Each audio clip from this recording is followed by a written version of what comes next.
The night was colder than usual, and the streets buzzed with laughter and luxury cars she could never afford.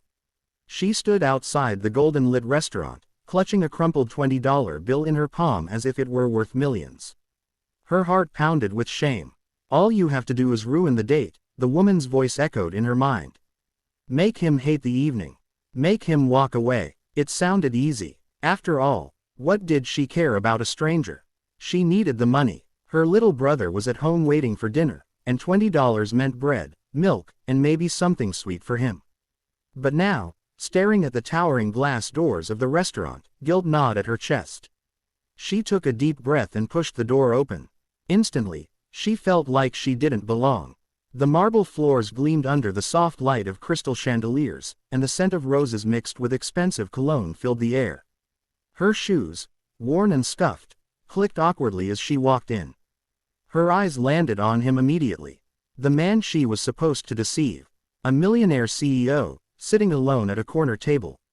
His suit was sharp, his watch glistened, but his face wasn't arrogant or smug like she expected. Instead, his expression held something fragile, almost lonely, as though he'd been waiting not just for a date, but for someone to really see him. She hesitated. She could walk away, but hunger and desperation reminded her why she was here. So, forcing a nervous smile, she walked toward him, her palms sweating. The man looked up, his eyes warm yet uncertain. "Thank you for coming," he said softly. "I wasn't sure she'd actually show up." Her heart clenched. His words weren't proud. They were relieved, almost grateful. And that's when she realized, this wasn't going to be as simple as $20. She sat across from him, her mind racing. "Remember the plan. You're here to ruin this." The crisp white tablecloth, the soft glow of candles, the gentle music in the background, it all felt too perfect. She needed to break it. The waiter approached, and she blurted out an order without even glancing at the menu. "I'll take 2 entrees. Yes, 2, and make it quick." Her tone was sharp, rehearsed. She wanted to look arrogant, rude. The waiter frowned slightly, but the man across from her only chuckled. "You remind me of my younger sister," he said with a faint smile. She used to order like that. Bold, never cared what anyone thought. Her fork froze halfway in the air. "Sister." Before she could respond, his voice softened. "She passed away a few years ago. I still miss her every day." The way his voice cracked hit her like a knife. She looked down quickly, afraid he'd see the guilt flooding her eyes. Throughout the meal, she tried again and again to ruin the evening. She laughed too loudly at nothing. She fumbled with her glass and spilled water across the table. She pretended to take important phone calls. Each time, she expected him to get irritated, to wave her away in disgust.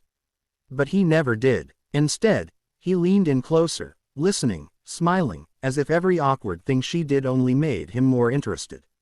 When she dropped her fork for the 3rd time, he simply handed her his own and said, "Take mine. I don't mind waiting for another." The harder she tried to push him away, the more he seemed to draw her in. His patience was disarming. His kindness felt undeserved. And then, without meaning to, she slipped. She started talking about herself. Not the fake story she had rehearsed, but the real one.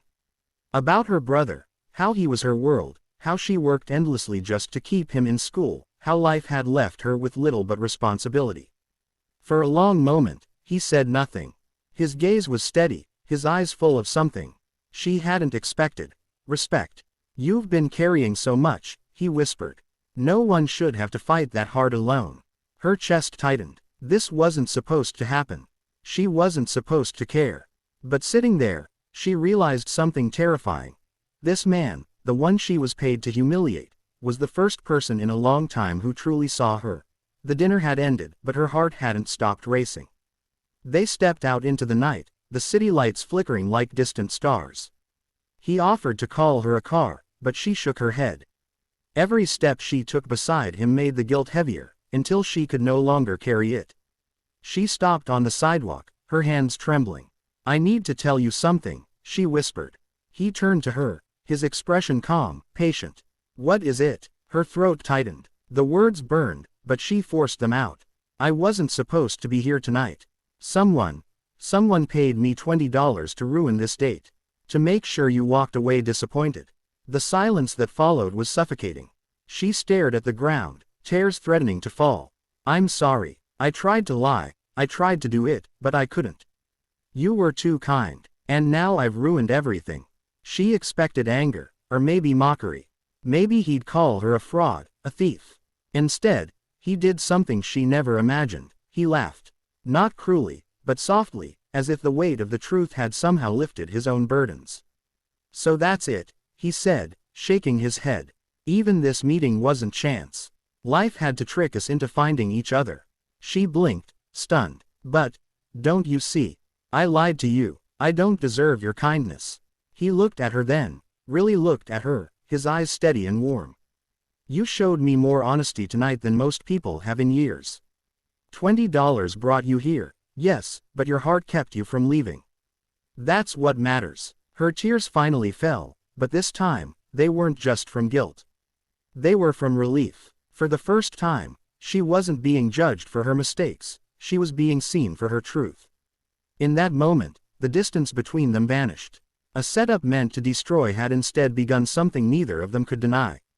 Weeks passed after that night, but neither of them could forget what happened. What began as a cruel trick turned into an unexpected connection. He called her. Not because he was a CEO, not because he felt pity, but because he wanted to hear her voice. And she answered, not because she felt guilty, but because being with him felt like breathing for the first time. He started visiting her small apartment, where her little brother would eagerly wait by the window. The Millionaire CEO didn't act like a savior. He sat on the floor helping with homework, laughing at silly jokes, eating the simplest meals as though they were feasts. To him, their tiny home was warmer than all the mansions he owned. For her, every day felt like a battle between fear and hope. She had been paid $20 to ruin him, yet somehow, she had found herself being healed instead. She kept asking, why me? Why would a man like him choose someone like me? But every time doubt crept in, he answered with the same patient truth. Because you were real when the world wasn't. Then, one evening, he invited her back to the same restaurant where it all began. The marble floors gleamed, the chandeliers sparkled, and the memory of that first awkward meeting came rushing back. But this time, there was no lie, no secret, no $20 bill between them. He took her hands across the table, his voice steady. I thought I had everything. Wealth, success, power. But none of it mattered. That night, fate brought you to me in the strangest way. And you showed me what I was missing. Love, family. A reason to come home. Her eyes welled with tears as he leaned closer. Will you share this life with me? Not because of money, not because of fate, but because you choose me the way I choose you. Her voice broke as she whispered, yes. The restaurant, once a place of deception, became the place where two broken souls began again.